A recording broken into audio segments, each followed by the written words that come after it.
하나님의 말씀 함께 보시겠습니다. 말씀은 에스겔 15장 1절에서 7절입니다. 에스겔 15장 1절에서 7절 구약성경 1169면에 있습니다.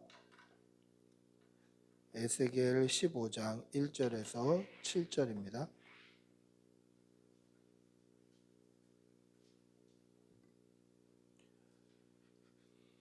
에스겔 15장 1절에서 7절.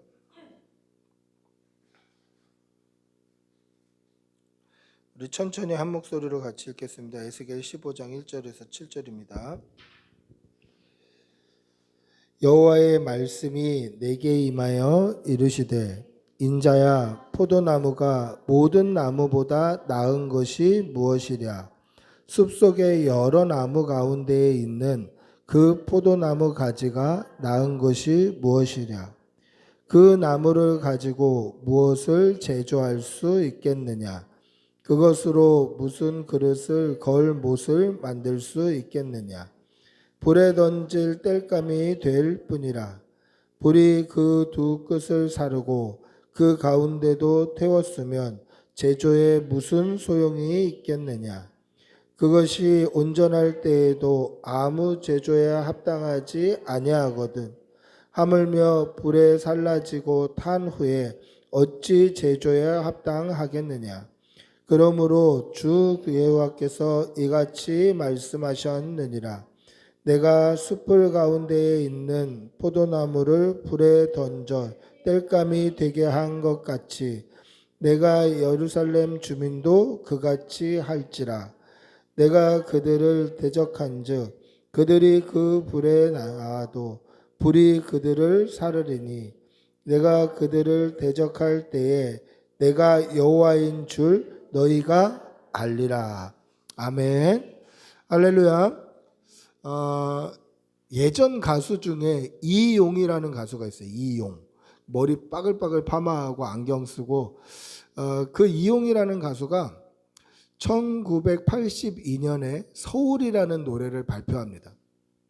제가 초등학교 저학년이었던 때인데 그때 이제 서울이라는 노래를 발표했는데 그때는 이제 전 세계가 좀 서울에 주목하던 시기였어요. 왜냐하면 86년 서울 아시안 게임이 있었고 88년 서울 올림픽이 있었어요. 그 올림픽 발표가 7년 전인 81년에 발표가 됐는데 그래서 막 7년 동안 이제 우리 올림픽 한다 하면서 이제 서울에 전 세계가 좀 집중하고 있을 때 서울이라는 노래를 낸 거예요. 아주 시대를 잘 타고났죠. 그 가사가 어떻게 시작하냐면 종로에는 사과나무를 심어보자. 오늘 노래가 좀 잘 되는 것 같으네. 제가 음치인데 연습을 몇 번 해봤는데 이게 잘 될 리가 없는데. 뭐 을지로에는 감나무를 심어보자. 뭐 이렇게 시작이 돼요. 제가 초등학교 저학년일 때 그 노래를 들으면서 진짜 그런 세상이 왔으면 좋겠다 싶은 거예요. 진짜 가로수가 다 사과나무, 감나무면 얼마나 좋을까. 가을이 되면 막 사과가 떨어지고 감이 떨어져서 그냥 지나가는 사람들이 그거를 따먹을 수 있으면 얼마나 행복할까. 막 이런 생각에 진짜 이런 세상이 왔으면 좋겠다 이랬던 적이 있습니다. 2019년에 진짜 종로 그 율곡로에 사과나무 거리를 만들었어요. 그 사과나무로 가로수를 싹 바꾼 거예요. 그래서 어떤 사과나무 품종이 서울 이 기후에 잘 맞을까 해서 예산이 사과로 유명하니까 예산 사과 품종 중에 이 서울 기후에 맞을 법한 그런 나무들로 이 율곡로 사과나무 거리를 쫙 만들어 놓은 거예요. 2019년에.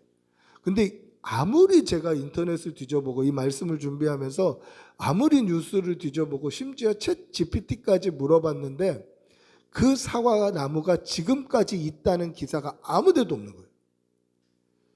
2020년에 사과가 열렸다라는 기사를 마지막으로 2021년, 2022년, 2025년까지 사과 열렸다는 기사가 없는 거예요. 아무 말이 없는 거죠. 율곡로를 한번 가봐야 되나, 그 사과나무 거리를 가서 내가 확인해 봐야 되나 이런 생각을 했던 적이 있습니다.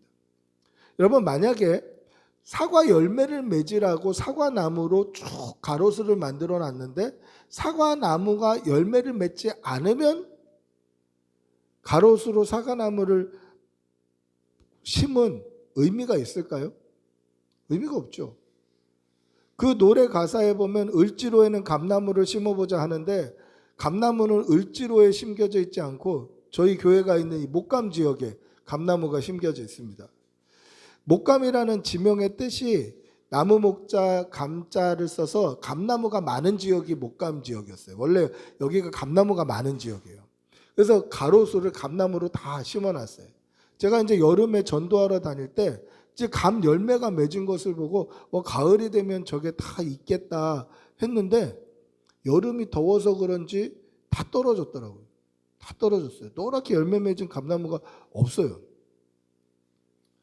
그러면 감나무가 감 열매를 맺지 않는데 그 나무로서의 매력이 뭐가 있을까요? 사과나무가 사과 열매를 맺지 않으면 그 나무로서 가로수로서의 그 매력이 뭐가 있을까요? 제가 어렸을 때는 플라타너스 나무가 다 가로수였어요. 그 플라타너스 나무는 열매 자체는 먹을 수도 없고 딱딱하게 이렇게 딱딱하게 동그랗게 생기고 이렇게 좀 이렇게 줄기가 조그맣게 달렸는데 그거를 우리 어렸을 때 애들 머리 때리는 철퇴 용도로 썼었어요. 되게 아파요. 먹지도 못하는데 그 나무의 매력은 뭐냐면 굉장히 굵고 튼튼하고 나뭇잎이 풍성해서 여름에 그냥 시원한 그늘을 줘요. 지금은 대부분의 이런 가로수가 뭡니까? 은행나무와 벚나무잖아요. 그들의 매력은 뭐예요? 벚나무는 봄에 벚꽃이 피고 은행나무는 가을에 노란 단풍이 들잖아요. 매력이 있어요. 그런데 감나무, 사과나무가 열매를 맺지 못한다면 나무로서 매력은 뭐가 될까? 아무 매력이 없는 거죠. 오늘 하나님께서도 열매 맺지 못하는 포도나무 이야기를 하셔요. 그러면 오늘 이 말씀은 오늘 우리에게는 어떤 메시지와 어떤 도전을 주는지 말씀을 통해서 은혜 받고 도전받는 그러한 시간이 되시기를 축복하고 기도합니다. 할렐루야. 우리가 읽은 이 에스겔서는 에스겔 선지자가 하나님의 말씀을 받아 한 예언의 말씀이에요. 하나님의 말씀을 대언한 거죠. 근데 언제 하나님의 말씀을 받았냐면 에스겔서 1장 1절에서 3절을 보시면 그발 강가 사로잡힌 자 중에 있을 때에 하늘이 열리며 하나님의 모습이 에스겔에게 보였고 갈대아 땅 그발 강가에서 여호와의 말씀이 부시의 아들 제사장 에스겔에게 특별히 임하고 여호와의 권능이 에스겔 위에 있었다라고 말씀하고 있습니다. 여러분 에스겔은 출신이 남유다 제사장 출신이에요. 레위 지파 제사장이었어요. 근데 이 유다 자손이었던 제사장 남유다 쪽에 있는 레위 지파 제사장이었던 이 에스겔이 유다 지파가 바벨론의 포로로 잡혀갈 때 같이 잡혀간 거예요. 같이 잡혀가서 바벨론 지역 그곳을 갈대아라고 하는데 그 갈대아 지역 그발 강가에 있을 때에 하늘이 열리며 하나님이 계신 것을 보게 되었고 하나님의 말씀이 특별히 에스겔에게 임해서 대언하게 된 거예요. 보십시오. 이미 하나님의 심판 중에 있는 거예요. 하나님의 심판이 시작되었어요. 유다 백성들이 지금 포로로 끌려가는 거 하나님의 심판이에요. 예레미야 선지자가 계속 돌아오라고 심판이 있을 거라고 하나님의 말씀을 전했는데 그들은 듣지 않았어요. 그래서 하나님의 심판이 이제 시작이 된 거예요. 그 하나님의 심판이 시작되어서 포로로 잡혀가서 갈대아 땅 그발 강가에 있을 때 하나님의 말씀이 에스겔에게 임한 거예요. 심판 중에서 하나님의 말씀을 듣는 거죠. 근데 하나님께서 에스겔에게 오늘 뭐라고 질문하십니까? 인자야, 포도나무가 모든 나무보다 나은 것이 무엇이랴? 그리고 그 포도나무의 가지는 다른 가지들보다 나은 것이 무엇이냐? 이렇게 물어보셔요. 포도나무가 숲에 있는 다른 나무와 비교해서 탁월한 점, 빼어난 점, 나은 점이 무엇이냐? 여러분 포도나무가 다른 나무에 비교해서 나은 점이 무엇입니까? 열매 하나밖에 없어요. 오늘 하나님께서 그 말씀을 하시는 거예요. 우리 3절부터 5절 한번 다시 읽어볼까요? 오늘 읽었던 본문 3절부터 5절 다시 읽어보겠습니다. 시작. 그 나무를 가지고 무엇을 제조할 수 있겠느냐? 그것으로 무슨 그릇을 걸 못을 만들 수 있겠느냐? 불에 던질 땔감이 될 뿐이라. 불이 그 두 끝을 사르고 그 가운데도 태웠으면 제조에 무슨 소용이 있겠느냐? 이것이 온전할 때에도 아무 제조에 합당하지 아니하였거든. 하물며 불에 살려지고 탄 후에 어찌 제조에 합당하겠느냐? 여기 포도나무를 거의 디스하는 거예요. 포도나무가 포도 열매를 안 맺으면 아무짝에 쓸모가 없다라는 이야기예요. 뭐라고 이야기합니까? 포도나무 가지고 무엇을 제조할 수 있겠느냐? 그릇 올려놓을, 그릇을 걸어놓을 못이라도 만들 수 있겠느냐? 여러분 포도나무의 성질이 어떻죠? 굉장히 부드러워요. 나무라고 보기에도 그렇고 꼭 넝쿨 같아요. 부드럽고 잘 휘고 그런 굴곡이 있잖아요. 그러니까 그걸 가지고 이 그릇을 걸 못을 만들 수는 없다라는 거예요. 그릇을 걸어놓으면 어떻습니까? 부드러운 성질, 잘 휘는 성질 때문에 그릇이 떨어져서 깨지는 거예요. 그리고 또 뭐라고 이야기합니까? 불에 던질 땔감으로도 사실 그렇게 좋은 목재는 아니에요. 오늘 4절에 보시면 그 두 끝을 사르고 그 가운데도 태웠으면 제조에 무슨 소용이 있겠느냐. 그 말은 뭡니까? 포도나무는 불에 던지면 그 두 끝이 불이 붙어서 살라지면서 가운데까지 한 번에 다 타버린다는 거예요. 그 말은 장작으로도 쓸 데가 없다는 거예요. 너무 빨리 타서 장작으로도 쓸 데가 없다. 두 끝에 불 붙은 거 보고 얼마 있으면 가운데까지 다 살라진다는 거예요. 여러분 목재 중에 태워야 더 강해지는 목재들이 있대요. 제가 말씀을 준비하면서 이렇게 한번 찾아봤더니 삼나무 종류가 그렇대요. 꼭 이렇게 소나무 비슷하게 생겼는데 일본 가면 많이 심겨져 있습니다. 반듯하게 심겨져 있는데 그거는 껍질을 까고 불로 한번 그슬르면 더 단단하고 가벼워져서 이 건축, 이렇게 집을 짓는 데나 또는 배 만드는 데 굉장히 좋대요. 그러니까 불로 살라도 어떻게 뭔가 공정을 좀 거치면 더 좋은 나무들이 있는데 포도나무는 불로 살라도 좋을 게 없다는 거죠. 그게 온전할 때에도 무엇을 제조하는데 합당하지 아니한데 불에 살라지면 제조에 합당하겠냐? 그 불로 태우면 뭘 만들 수 있겠냐라는 거죠. 여러분 성경에는 나무가 여러 종류가 등장하는데 대표적으로 무슨 참나무, 백향목, 상수리나무 이런 이름들이 성경에 등장합니다. 그 나무들의 특징은 뭐냐면 그걸 가지고 무엇을 제조할 수 있어요. 나무로 무언가를 만들어 쓸 때가 있다는 거예요. 가구를 만들기도 하고 의자를 만들기도 하고 백향목 같은 경우에는 성전을 짓는데도 사용되잖아요. 근데 포도나무는 아무 쓸데가 없어요. 멀쩡할 때도 쓸데가 없고 태워도 쓸데가 없는데 태운 후에 그게 무슨 쓸데가 있느냐. 그 말씀은 무슨 뜻입니까? 열매를 맺지 못하는 포도나무는 태워질 뿐이고 태워지고 나면 더 이상 누구에게도 쓰임받지 못한다라는 거예요. 여러분 포도나무는 나무 자체로는 아무 쓰잘데기가 없어요. 아무 쓸모가 없어요. 장작으로도 그렇게 오래 타지 못하고 멀쩡할 때도 아무 쓸데가 없고 태워도 쓸데가 없고 뭐 공정을 거쳐도 쓸데가 없는 거예요.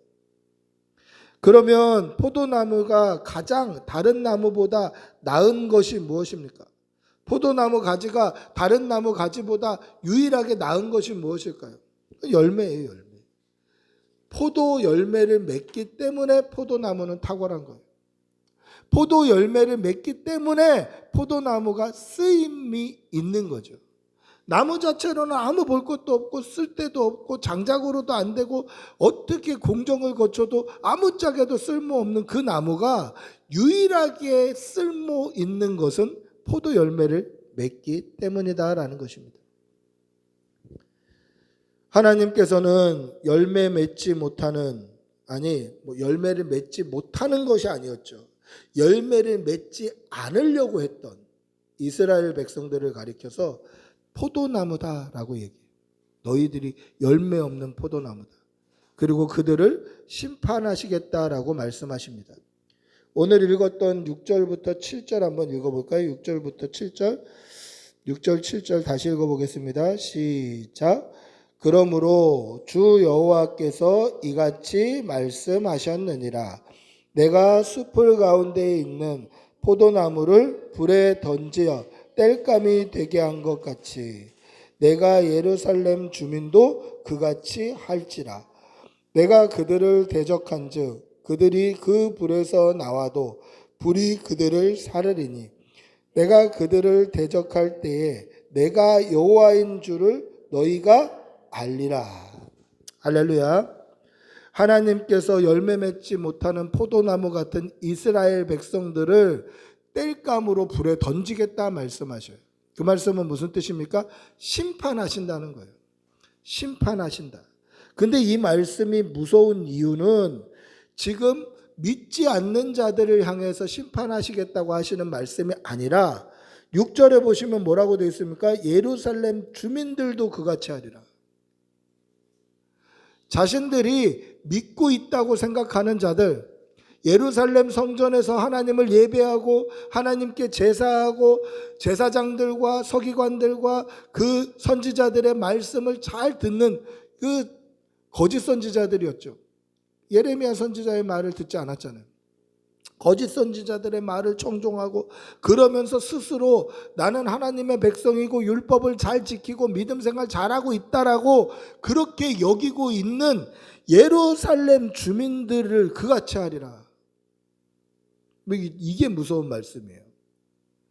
여러분, 자신들 스스로는 믿음 생활 잘하고 있다고 생각하고 있는 사람들이었다니까요. 예배를 안 드린 게 아니에요. 제사를 안 드린 게 아니에요. 근데 말라기 보세요. 그들이 제사를 안 드린 게 아닌데 하나님 앞에 저는 거, 눈먼 거, 그냥 몸에 배인 이 예배 행위만 남아 있는 거예요. 여러분, 예루살렘 주민들이니까 성전을 늘 가까이 했던 사람들 아닙니까? 하나님 앞에 제사하고 예배하는 것을 항상 옆에서 지켜보는 사람들이었잖아요.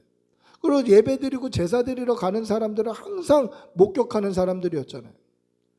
그리고 서기관이나 제사장들의 말을 항상 듣는 사람들이었잖아요. 그리고 율법을 잘 지키며 살고 있는 줄 알았던 사람들이에요. 신앙생활 잘한다고 생각했던 사람들이에요. 근데 그들을 하나님이 심판하시겠다는 거죠. 예루살렘 주민들을 열매 맺지 못하는 포도나무를 불에 던지는 것처럼 내가 불에 던질 것이다. 그런데 여기서 뭐라고 말씀하십니까? 내가 그들을 대적한즉 그들이 그 불에서 나와도 불이 그들을 사르리니. 그러니까 불 속에서 나와도 여전히 불에 살라지는 거예요. 하나님이 하나님의 백성을 대적하시겠다는 거예요. 근데 그들은 우리를 심판하시는 분이 하나님인 줄도 모르고 있다가 그렇게 심판을 당하고 나면 그제서야 여호와 하나님이 우리를 심판하시는구나를 깨닫게 될 것이라는 거죠. 여러분, 그들은 항상 성전 주변에 살고 있었습니다. 예루살렘 주민이에요. 예루살렘 가까이에서 하나님의 말씀을 듣고 제사 지내는 거 보고 예배 드리는 거 보고 예루살렘과 늘 가까이 있었던 사람들이에요. 그런데 그들이 정작 개인의 모습을 보면 열매 맺지 못하는 포도나무에 불과했다라는 거예요. 예배가 없어서 그들의 신앙이 이렇지 않았고 성전이 없어서 그들의 신앙이 이렇지 않았다는 거예요. 예배 드릴 수 있는 환경과 성전이 풍성하고 풍요로웠는데 자기 믿음 돌아볼 그 정신이 없었다는 거예요. 여러분, 어떻게 보면 이거 한국교회를 향해서 오늘 하나님이 하시는 말씀같이 들리시지 않나요? 교회가 없나요? 예배가 없습니까? 그건 그렇지 않아요. 풍요로워요. 교회로 풍요롭고 예배로 풍요로워요. 우리가 원하면 지금 예배 드리시고 다른 큰 교회 예배를 또 눈으로 또 인터넷으로 동영상으로 충분히 볼 수 있어요. 예배가 없는 시대가 아니에요. 그런데 이 풍요로운 가운데서도 우리는 우리의 신앙이 어떤지를 돌아봐야 돼요. 한국교회가 풍성하다, 한국교회가 부흥했다, 한국교회 성도들이 이렇다, 복음화율이 이렇다, 세계에서 제일 큰 교회가 한국에 있다, 이게 자랑이 아니라 그러면 내 믿음은 오늘 어떨까? 내 믿음은 어떨까? 예루살렘 주민들이 지금 심판받는 줄도 모르고 있는데 그들은 실제로 자기들이 믿음 없다고 생각하지 않았단 말이에요. 늘 성전을 가까이 했고 예배를 가까이 했고 하나님을 가까이 했고 말씀을 가까이 했고 율법을 가까이 했어요. 그런데도 심판받는 거예요. 왜 그렇습니까? 그 풍요로움 가운데 자기를 돌아볼 정신이 없었던 거죠. 여러분, 영적으로 풍요로운 이러한 시대 가운데서도 우리 각 사람 개인의 믿음을 좀 돌아보는 성도들이 되시기를 축복하고 기도합니다. 제가 주중에 저에게 이렇게 알고리즘에 떠서 우연히 본 그런 이야기가 하나 있었는데, 전 대부분 뉴스나 토론 이런 것들이 좀 많이 떠요, 알고리즘에. 근데 어떤 교수님이 그런 이야기를 하는 거예요. 사우디아라비아에서 많이 수입하는 3대 이런 수입품이 있는데 뭔지 아십니까? 이렇게 물어보는 거예요.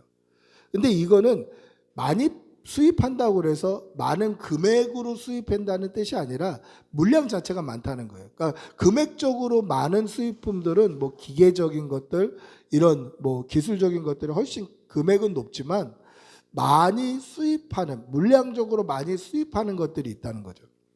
여러분, 사우디아라비아 이렇게 머리에 살짝 떠올려 보시면 어떤 그림이 떠오릅니까? 우리가 알고 있는 이미지. 사막에 이렇게 낙타, 그리고 기름 부자, 석유 부자, 뭐 이런 것들이 좀 떠오르잖아요. 근데 사우디아라비아에서 수입하는 3대 물품, 물량적으로 굉장히 많은 물품이 뭐냐면 첫째가 모래래요, 모래. 아니, 아라비아 사막이 있는데 왜 모래를 수입하지? 그래서 그 사회자가 질문을 해요. 그랬더니 건축을 하기에는 용이하지 않다는 거예요. 사막에 있는 모래가 콘크리트를 지어놓으면 다 갈라지는 모래래요. 그래서 건축용 모래를 어마어마하게 수입한대요. 모래가 많은데도 모래를 수입한다는 거예요. 너무 놀랍더라고요. 두 번째는 뭐를 많이 수입하냐면 기름을 수입해 온다는 거예요. 그래서 사회자가 깜짝 놀라서 기름을 수입한다고, 그 기름 부자인 나라가, 그랬더니 사우디는 원유 부자이지 정제유 부자가 아니래요. 그러니까 정제 시설을 짓는 것보다 값싼 러시아 정제유를 쌓아오는 게 훨씬 이익이래요. 원유를 팔고 값싼 러시아 정제유를 사온대요. 기름을 굉장히 많이 사온대요, 정제유를. 그다음 세 번째, 우리가 사우디아라비아 하면 생각나는 그림이 있잖아요. 사막 위에 낙타 타고 가는 거. 근데 낙타를 수입해 온대요. 근데 여기서 수입하는 낙타는 어떤 낙타냐면 고기용 낙타, 육류용 낙타를 수입해 온대요. 사우디가 물이 적고 풀이 많이 없으니까 이 짐승을 기르기에 용이하지 않은 거예요. 그래서 이 낙타를 그들은 식용으로 쓰는데 이 낙타, 식용 낙타, 낙타 고기를 굉장히 많이 들여온다는 거예요. 이게 사우디에 굉장히 많이 수입하는 3대 품목 중에 하나라는 거예요. 그걸 듣고 제가 굉장히 머리를 띵 맞은 것 같더라고요. 풍요롭잖아요. 우리가 사우디아라비아 하면 생각나는 게 사막에 낙타에 기름 부자, 석유 부자인데 그런 것들을 굉장히 많이 수입해 오는 거예요. 그러니까 그게 있어도 쓸모가 없는 거예요, 자기네 나라 걸로는. 이게 굉장히 놀랍더라고요. 그러면서 왜 머리를 띵 맞은 것 같았냐면, 오늘 하나님께서 이 유다 백성들에게 하신 말씀, 그리고 오늘 한국교회에게 하신 말씀이 이와 같겠구나라는 거죠. 너무 많은데, 너무 풍족한데, 너무 부유한데 그게 정말 내 신앙과 어떤 관계가 있나라는. 겉으로는 늘 하나님의 율법을 가까이 하고 예루살렘 성전에서 하나님을 예배하고 믿음으로 사는 것처럼 보였으나 그 예루살렘 주민들의 실상은 하나님을 떠나서 믿음의 열매를 맺지 못하는 영적인 삶을 살고 있었다라는 것입니다. 우리의 모습도 한번 돌아봐야 돼요. 교회 예배드리기 편하고 쉽고 교회는 많고 우리 교회에서 상처받으면 다른 교회 가도 되고, 그런데 그런 가운데서 그렇게 풍요로운 예배 현장 가운데서 나의 믿음은 어떤지 우리의 믿음을 돌아보시기를 바랍니다. 그러면 열매 맺는 포도나무가 되려면 어떻게 하면 될까요? 요한복음 15장 1절에서 6절에 보시면 예수님께서 그 방법을 일러주십니다. 예수님께서 나는 참 포도나무요 내 아버지는 농부라 라고 말씀하시면서 나는 포도나무요 너희는 가지라. 내가 너희 안에 그가 내 안에 거하면 사람이 열매를 많이 맺나니 나를 떠나서는 너희가 아무것도 할 수 없느니라. 그렇게 말씀하셔요. 포도나무에 낳은 것이 무엇입니까? 그 가지에 낳은 것이 무엇이죠? 열매 맺는 거예요. 그러면 열매를 맺으려면 어떻게 해야 됩니까? 포도나무 되시는 예수님께 붙어 있는 것이고, 예수님께 믿음으로 붙어 있을 때에 우리의 아버지 하나님, 농부 되시는 아버지께서 주시는 그 은혜와 말씀과 하나님께서 우리에게 베풀어 주시는 그 양분, 영적인 양분이 예수 그리스도를 통해서 예수 믿는 우리에게로 전달되는 거예요. 그러면 우리가 특별히 노력하지 않아도, 우리가 특별히 애쓰지 않아도 믿음의 열매를 맺을 수 있는 거예요. 하나님으로부터 오는 은혜와 그 말씀과 그 영적인 양분들이 우리가 예수 그리스도를 믿음으로, 예수님의 십자가 대속을 믿음으로 예수님과 하나 되어 있기만 하면 그 양분이 예수님을 통해서 우리에게 전달되므로 우리가 믿음의 열매, 성령의 열매를 맺을 수 있는 거예요. 노력하지 않아도 믿음으로 예수님과 하나만 되어 있으면, 내가 그 안에 그가 내 안에 예수님과 믿음으로 연결이 되어만 있으면 우리는 특별히 노력하지 않아도 열매 맺을 수 있어요. 열매 맺으려고 노력하고 열매 맺은 척하는 것은 외식이에요. 그냥 믿음으로 붙어 있으면 열매 맺게 되는 것입니다. 사랑하는 성도 여러분, 우리의 생명이 끝날 때까지 믿음으로 예수님과 하나 되어 예수님께 붙어 있는 믿음의 성도들이 되시기를 바랍니다. 그리하여서 여러분들을 통해서 믿음의 열매, 성령의 열매를 주렁주렁 맺음으로 말미암아 세상 가운데 세상 사람들이 여러분들을 통해서 또 선한 영향력과 영적인 혜택을 받아 누리게 하는 그러한 믿음의 성도들이 되시기를 축복하고 기도합니다. 말씀을 맺습니다. 포도나무가 다른 나무와 비교해서 나은 것, 탁월한 점이 무엇입니까? 열매뿐이에요. 포도 열매 아니면 포도나무의 탁월함, 그 가지의 탁월함은 아무것도 없어요. 그러면 그리스도인들의 탁월함은 무엇일까요? 성도들이 세상 사람들과 비교했을 때 그들보다 나은 점이 무엇일까요? 그것은 믿음의 열매 맺는 거예요. 예수 믿는 사람으로, 그리스도인으로, 성도로 하나님의 백성답게 살아가는 것, 그 믿음의 열매 맺는 것이 저와 여러분의 탁월함입니다. 따라서 우리는 항상 자기를 돌아봐야 돼요. 나를 돌아보고 내가 하나님과 더불어 예수님께 접붙여 있는지 우리의 신앙을 항상 돌아보아야 하는 것입니다. 예수 그리스도를 온전히 믿음으로 하나님의 심판을 피하는, 예루살렘 주민들과 같이 불에 던져지는 것이 아니라 마지막 때에 구원받아 영생을 얻는 그런 믿음의 성도들이 되시기를 축복하고 기도하겠습니다.